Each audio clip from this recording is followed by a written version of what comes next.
Alors ici, j'ai une autre degré 2 ici sous forme factorisée. Et je veux savoir quand est-ce qu'elle sera plus grande que 24. Alors, si je mets en forme canonique rapidement, ça, c'est mes deux zéros. Alors, j'ai un 0 qui est donc moins 5 et j'ai un 0 qui va être de 3.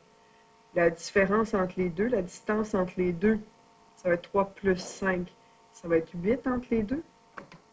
Un 0 ici à 3, l'autre à moins 5 ici. Alors, la différence, c'est de 8. Donc, je me retrouve au milieu quand je rajoute 4 à moins 5, ce qui me fait moins 1. Mon h est de moins 1. J'ai juste à remplacer x par moins 1 de chaque côté. Alors, si je fais moins 1, moins 3 fois moins 1 plus 5, et tout ça fois moins 2. Moins 1, moins 3, moins 4. Moins 1 plus 5, plus 4. Et tout ça fois moins 2. Donc, 4 fois 4, 16, fois 2, 32 en positif. Donc, je vais avoir un K à 32. Je le mets ici. Et c'est logique que ce soit vers le bas. J'ai un A négatif. Donc, à peu près. Très esquisse, hein? Alors, c'est une esquisse, très jolie. Alors, je vais continuer. Alors, je sais que mon H, c'est de moins 1 et mon K est de 32. Donc, je peux tout de suite mettre la forme canonique. Je sais que mon A, c'est moins 2.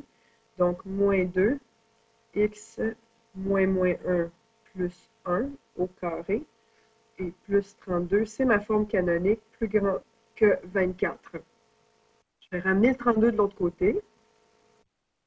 Plus 1 au carré, donc moins 32. Donc 24 moins 32, ça va me donner moins 8. Je divise par 2 de chaque côté.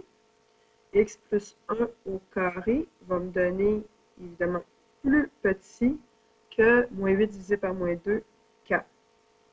Donc, alors là, ici, j'ai un intervalle. Il faut que je sois plus petit qu'un positif. Alors, c'est toujours possible, évidemment. Alors, je vais avoir plus petit, il faut que j'ai plus petit que la racine carrée de 4 qui est 2. Il faut que je sois plus grande que la racine négative, donc plus grande que moins 2. Alors, ça va me donner 2 moins 1, 1. Donc, x doit être plus petit que 1. Et moins 2 moins 1, x doit être plus grand que moins 3. Ça me donne donc un intervalle fermé.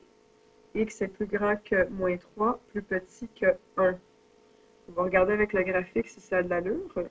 Alors, si je prends ici à 24, il faut que je sois plus haute que 24. Alors, effectivement, je dois avoir un intervalle ici entre, parce que c'est cette courbe-là qui m'intéresse.